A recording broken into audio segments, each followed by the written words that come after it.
gravitation. What comes first into your mind when you think of gravitation? To me, it's Newton and the apple. Generally, it's that. So, we will start with Newton's law of gravitation. Newton formulated a formula for the force between two point masses, which is called the Newton's law of gravitation. And that is given by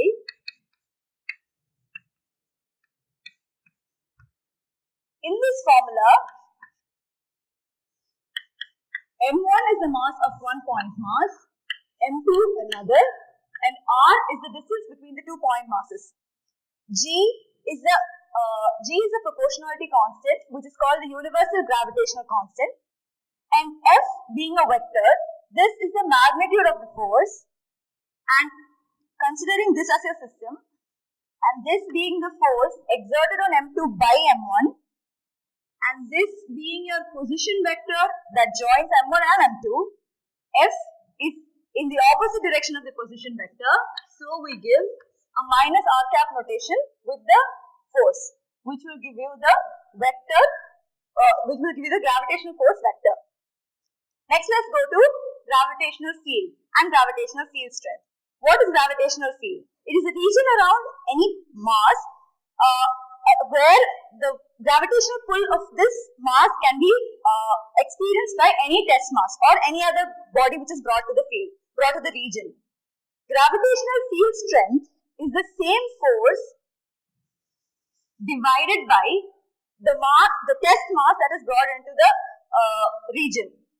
So, gravitational field strength, you can call it gravitational acceleration, which is equal to this force by mass, which is Gm by r square for any point mass.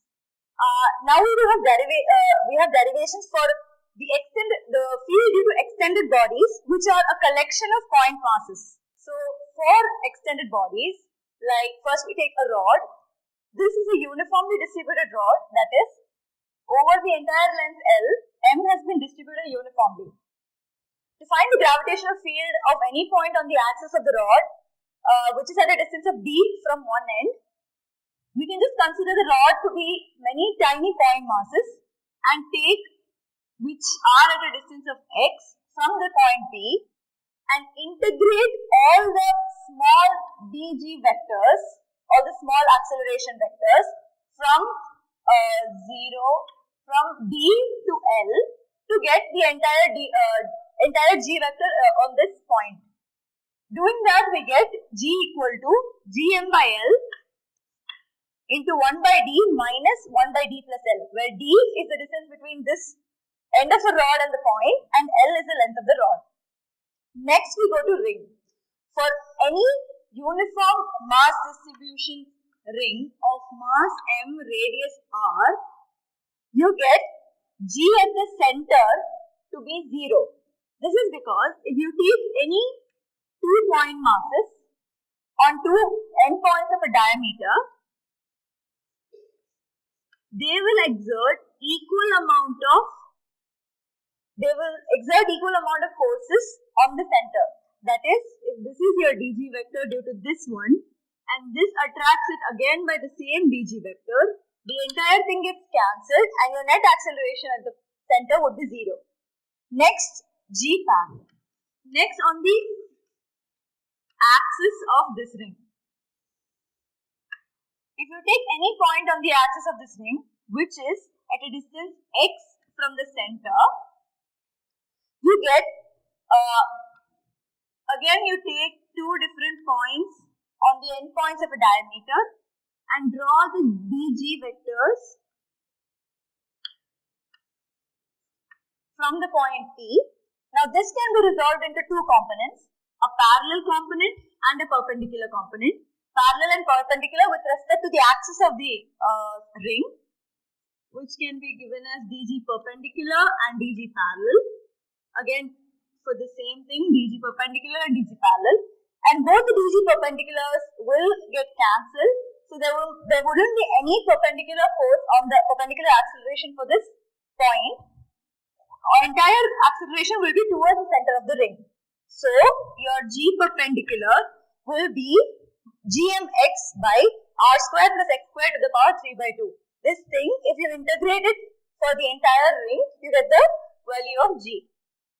Next, for a disk. For uniform mass distribution disk, you take a ring which is concentric to this.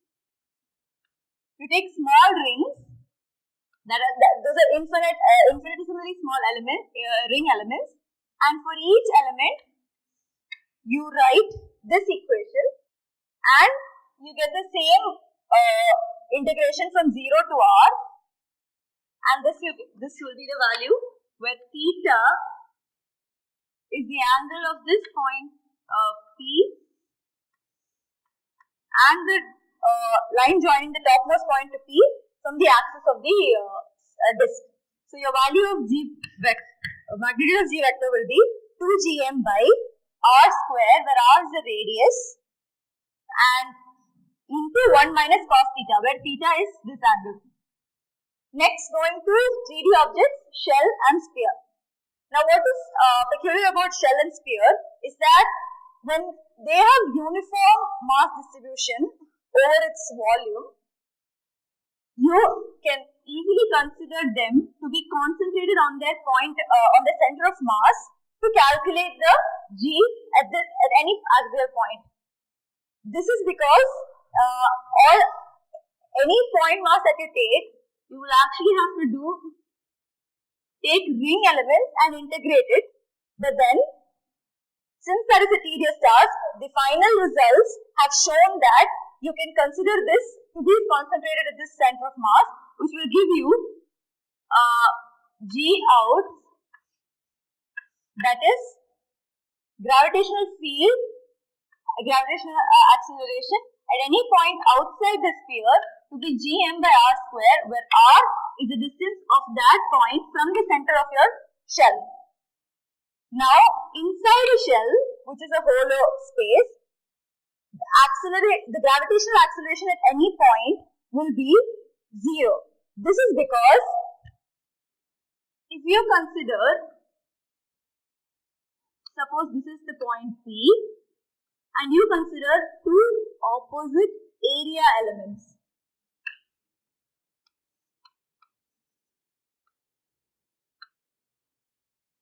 You consider two opposite area elements which are again infinitesimally small.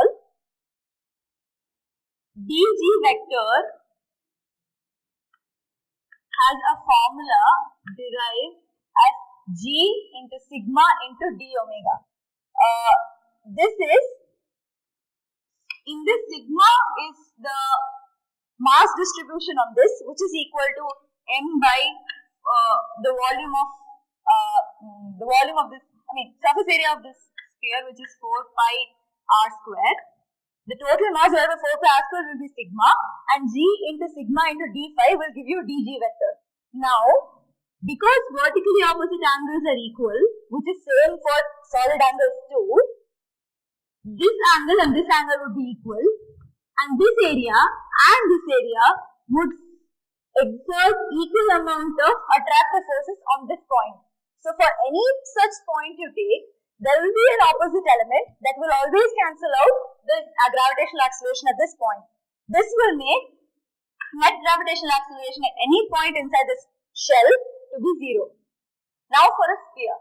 For a sphere, similar to this case, at any outside point, you can consider the entire mass to be concentrated at the center of mass, which is the center, and your gravitational acceleration will be gm by r square minus r cap, as I already told you. So for any, where m is the mass of this, r is the radius of this, and small r is the distance between the center and the point P where we want to find out the gravitational acceleration. Now inside a sphere, you need to consider, suppose this is my point P, any if I consider shells as my infinitesimally thin shells inside the sphere, any shell that is outside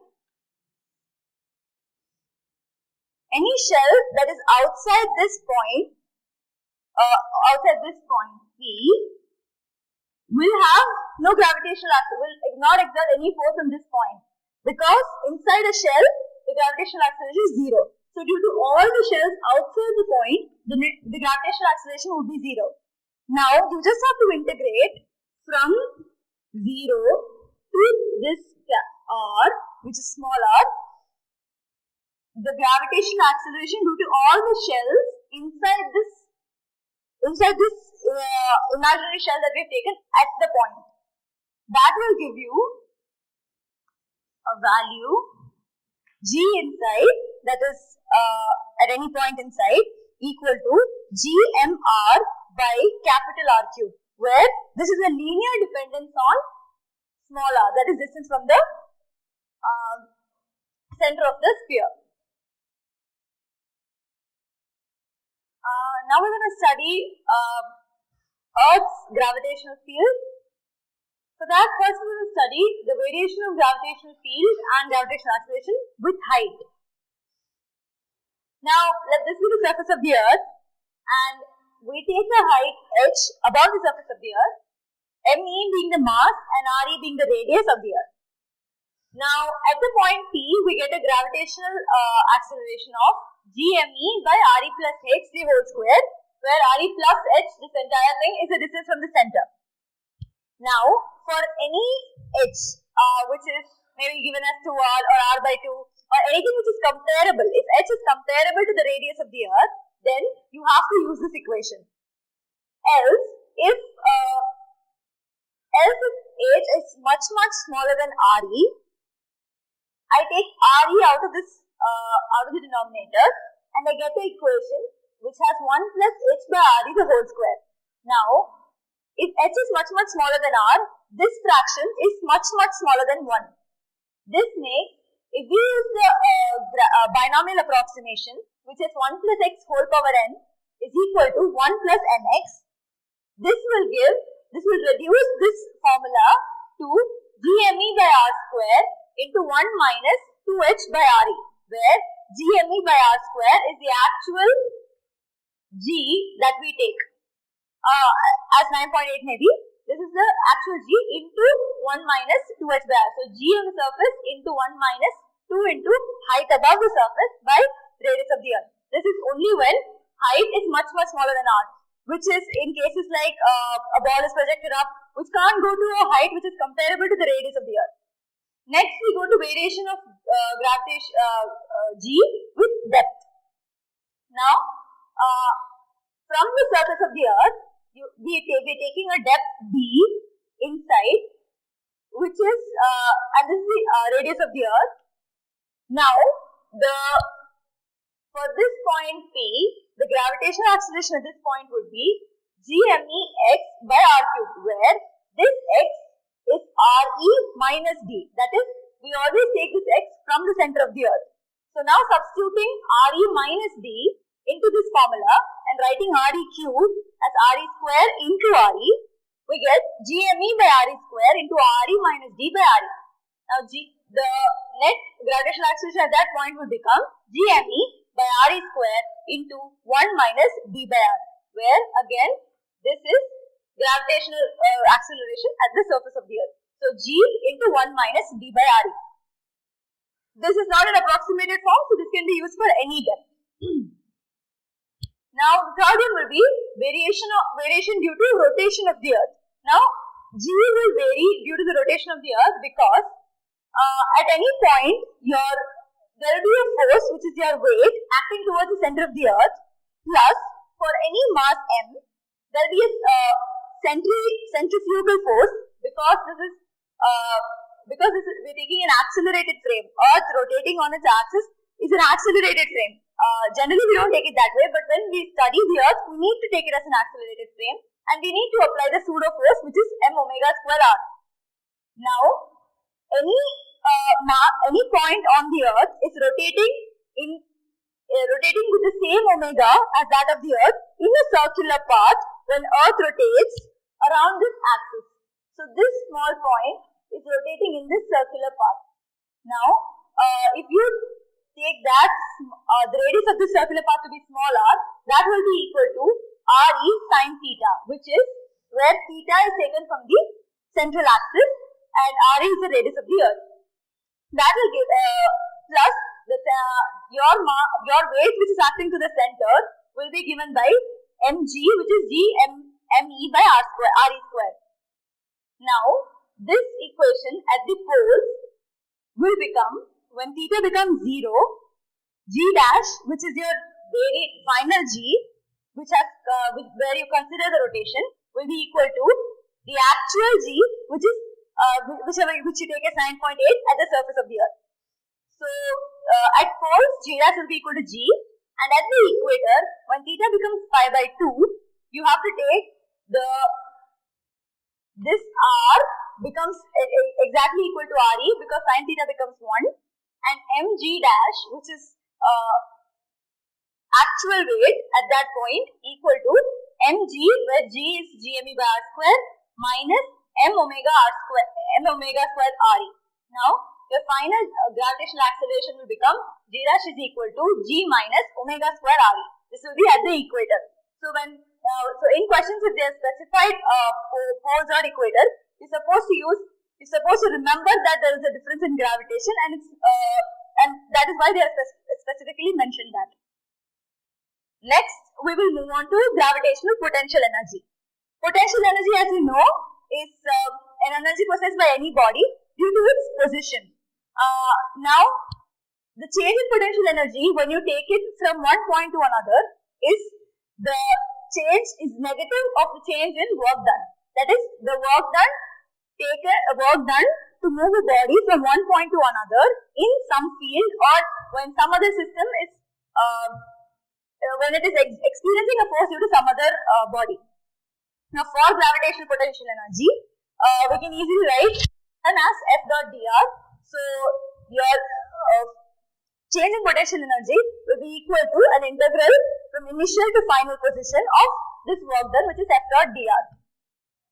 Now, if you consider, we assume that potential energy at infinity, if we consider any isolated body and the potential energy at infinity due to this body, we consider it as 0, and if initial r is if r initial is taken as r and r final is taken as infinity, which is any test mass m naught is being taken from a distance r from this body to infinity, then you get the potential energy as minus g m1 m2 by r square, where m1 is the mass that we are talking about and m2 is the test mass that I mentioned. So this is the potential energy due to both the mass actually. Then we come to another concept of gravitational potential. Gravitational potential is just the ratio of this gravitational potential energy and the test mass. So potential is a quantity that depends only on the mass that we are studying and not on the mass or size of the test mass. So that will be given as minus gm by r, because where m is the mass of the system that we are studying and m naught gets cancelled here. So, for any point mass, the potential due to a point mass at any distance r away from it will be given by minus gm by r. So, next let's go to gravitational potential. Gravitational potential is the ratio of gravitational potential energy divided by the test mass. If we are considering a body of mass m and we call it the source mass, then its gravitational potential will be given by minus gm by r, where r is the distance of the of any test mass from the given body. Now, how is gravitational potential related to the gravitational field? The relation is given by dV is equal to minus g vector dot dr vector, where dr is a small distance moved from one point to another, and g vector is the field in that region, gravitational acceleration in that region. And if the integrated form of this potential is integral infinity to r g dot dr.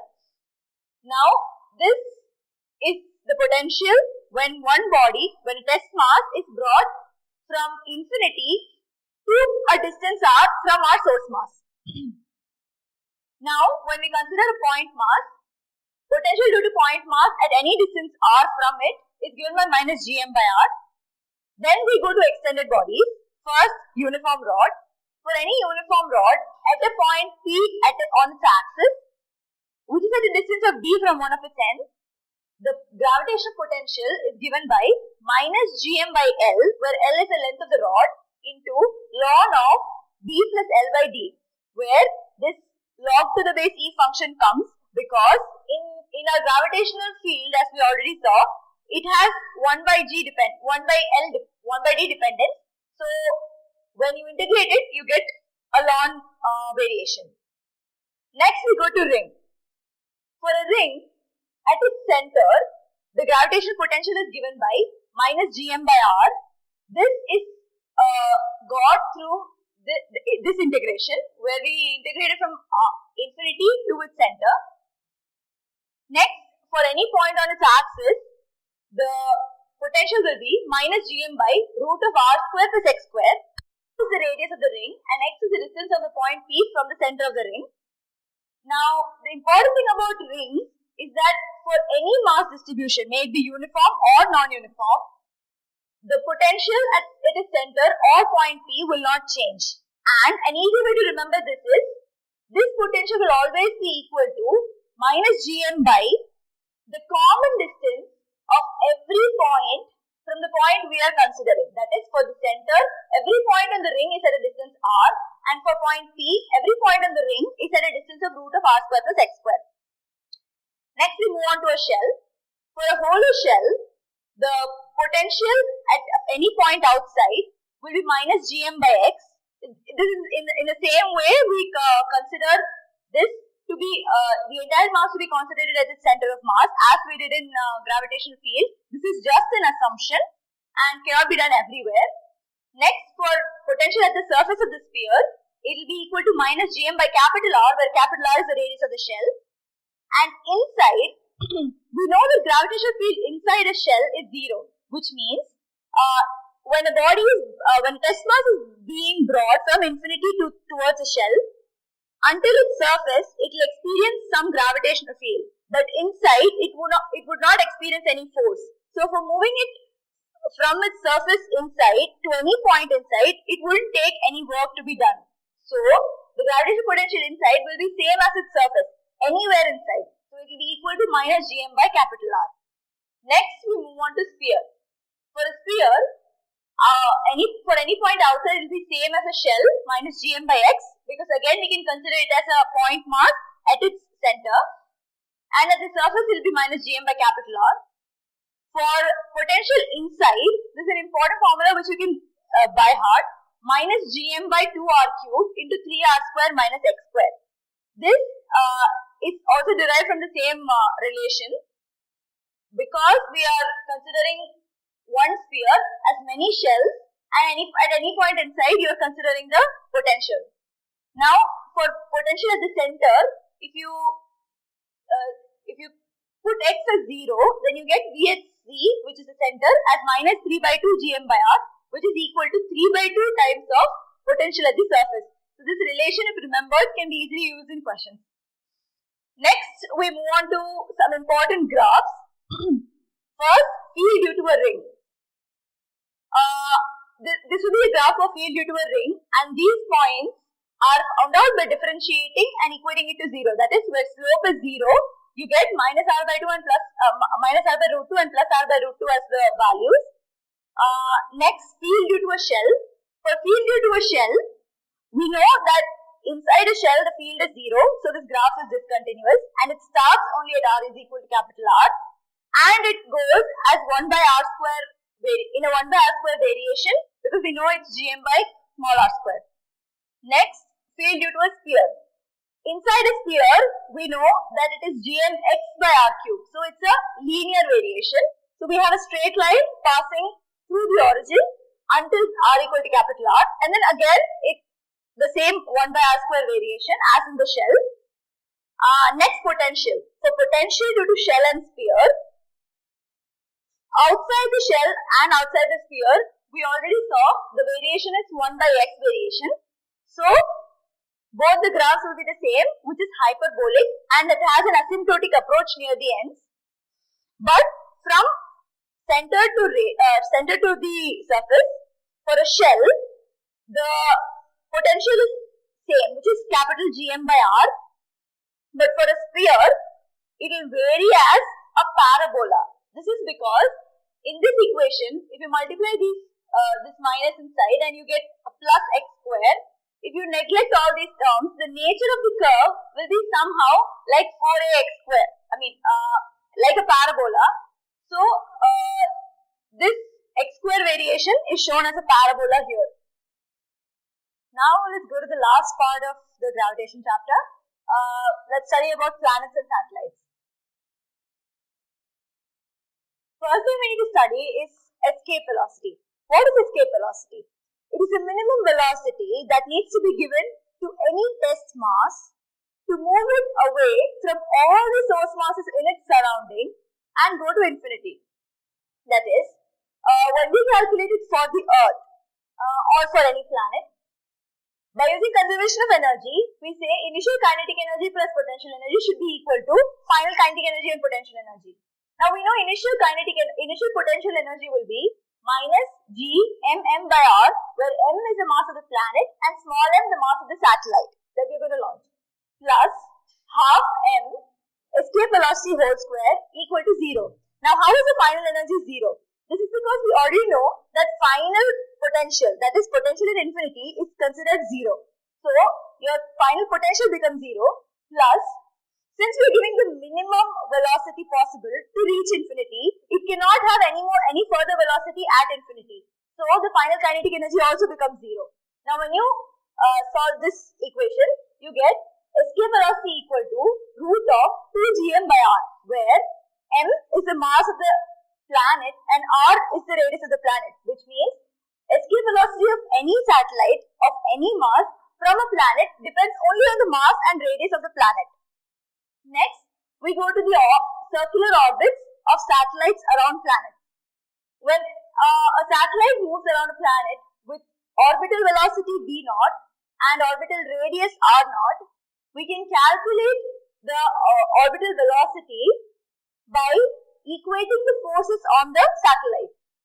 The gravitational force on the satellite should be equal to its centripetal force, that is mp/ms by r square, where mp is the mass of the planet and ms is the mass of the satellite, divided by r0 square. R0 is the orbital radius, whole square will give you ms, which is mass of the satellite, into v0 square by r. This is the centripetal force on the planet, on the satellite. So this will be equal to, v0 is equal to root of gmp by r. Again, the orbital velocity depends on the orbital radius r0 and mass of the planet, not on the mass of the satellite.